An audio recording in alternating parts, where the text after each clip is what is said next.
Welcome back mga kaaldab. Ito na naman po ang inyong lingkod, si Mr. Destiny. At magbibigay po tayo ng pinakamainit na update po ngayon sa social media mga kaaldab. Ganito po ka-intense ang pelikula nila Alden Richards na 5 breakups and a romance. Kaya nga po number 1 celebrity trending pa rin po siya mga kaaldab. Di po ba kahit yung gumawa ng pelikula talaga na pong naiyak at talagang relate nga po talaga sa mga eksena nga po nila.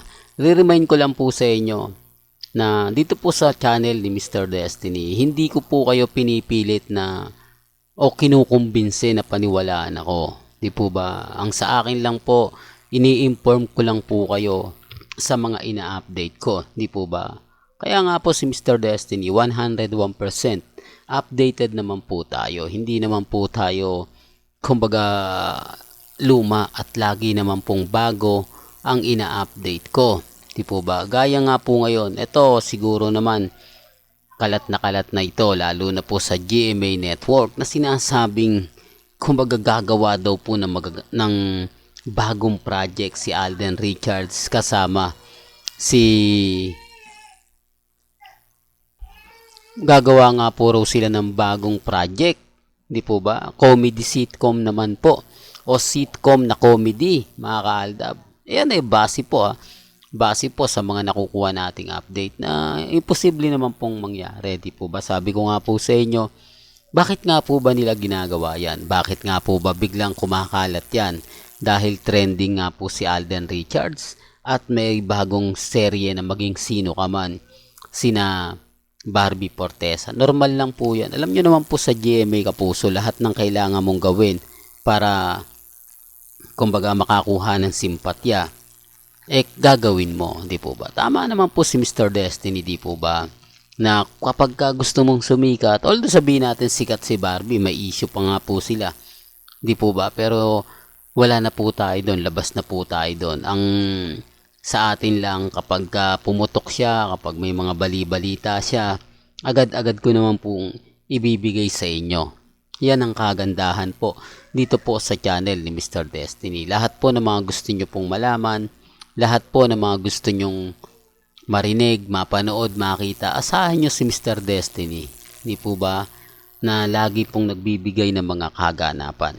Lagi pong nagbibigay ng update. Kaya kung gusto nyo lang naman ng trending, viral, pupunta lang naman po kayo sa channel ni Mr. Destiny. Dito kita nyo naman po yung mga update, mga nangyayari, mga event po sa Laguna patungkol kay Alden. Updated tayo dyan. Kaya lang syempre kapag Alden fanatics ang usapan, minsan di ko na rin po binabalita. Di po ba? Pero bago natin nga pala ipagpatuloy itong update natin, kung bago ka lang sa channel na to, at isa kang true-blooded Aldab Nation na nagmamahal po kila Mengay at Tisoy, tama po ang channel na pinuntahan mo. Consider na po kitang bagong subscriber. At huwag mong kalimutang i-share ang mga video po natin sa mga mamis, sa mga titas at sa mga senior. Remind ko lang po sa mga dumadaan at bumibisita po sa channel natin. May kanya-kanya po tayong pananaw. May kanya-kanya po tayong opinion. Kayo na lang po magde-decide kung sino yung paniniwalaan po ninyo. Ang sa akin lang po, update lang po yung binibigay ko. Kung ano po yung latest, kung ano yung trending, yan lang po yung pinag-uusapan po natin. Hindi po ba? Ngayon, inahantay ko na lang po ang labas na kung saan nga po malalaman natin kung kumita nga po ba o hindi. Di po ba? Marami nagre-react. Naku, pinopromote na naman yan. Tapos na po yung promotion. Depende na lang po ito sa, kumbaga, kung magkano yung kikitain. Di po ba? Sabi ko nga po sa inyo, hindi naman po talaga totally at 101% na hindi sinuportahan ng Aldab si Alden Richards. Kita nyo naman po sa mga ilang mga komento, hindi po ba? Pero kahit ganun man po mangyari, talagang marami pa rin po ang sumusuporta. Hindi po lahat naman ng Aldab hindi sinuportahan si Alden. siguro masasabi natin 40% lang ang sumuporta kay Alden Richards, na malaking bagay na po yun mga kaaldab. Lalo na nga po sa, kumbaga, sa dami, di po ba, ng Aldab Nation. Kaya tignan natin kung na-break nga po nila yung 100 million. Di po ba? Yan po yung inaabangan natin. At syempre marami naman po talaga totally ang nag-aabang dyan. Ito pa po mga kaaldab, bago tayo makalimot sa mga nagre-react po kay Mengay. Wala po, puro ganun lang po yung post niya.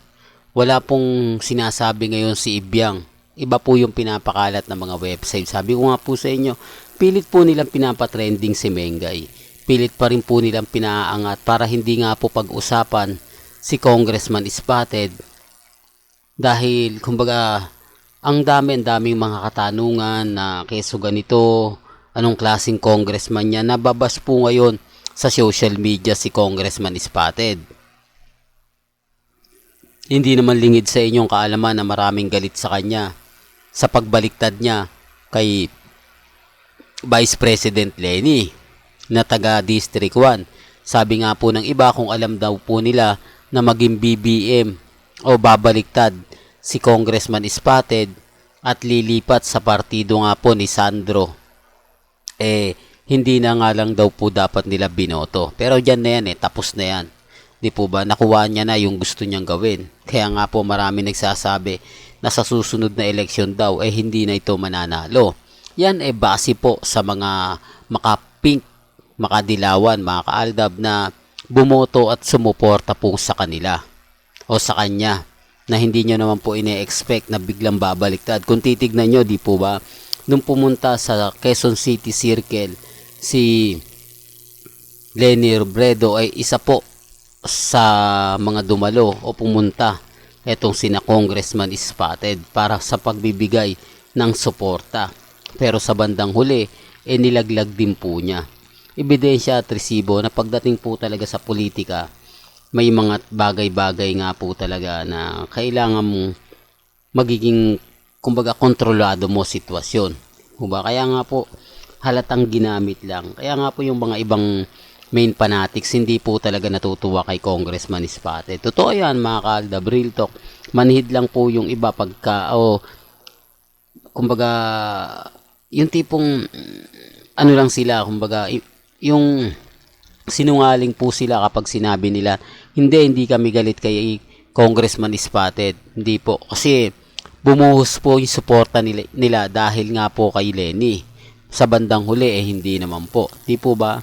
Kaya nga po ganitong ginagawa ni Ibiang Kung titignan nyo, talagang pinupush niya na wag pag-usapan yung anak niya. Para nga po yung atensyon lahat malipat lang kay Mengay. Kasi ilang months na nga rin po, di po ba? Ganun po ba katagal ang bakasyon ng mga kongresista? Napakasarap na maging kongresista. Di po ba? Kaya nga po yung ibang congressman nagre-react na rin. Hindi po ba na hindi porket nanalo ka, magagawa mo ng magbakasyon sa ibang bansa. Kahit sabihin na natin na, kumbaga, sariling bulsa, sariling pera galing sa bulsa nila. Pero yung pagiging mambabatas mo dito sa Pilipinas, di po ba? Malaking epekto yon dahil yung boto mo, hindi naman pwedeng sabihin, diyan boto na ako kung wala ka rin sa Kongreso. Hindi po ba? Hanggang dito na lang po yung updates natin, ha? Kaya kung gusto nyo pa po ng pinaka-latest at sariwang update, tutok lang po kayo dito sa channel ni Mr. Destiny para updated po kayo sa mga latest at sa mga bagong video po na ilalabas po natin maya-maya lang. Hanggang sa muli, salamat po sa panonood at pakikinig.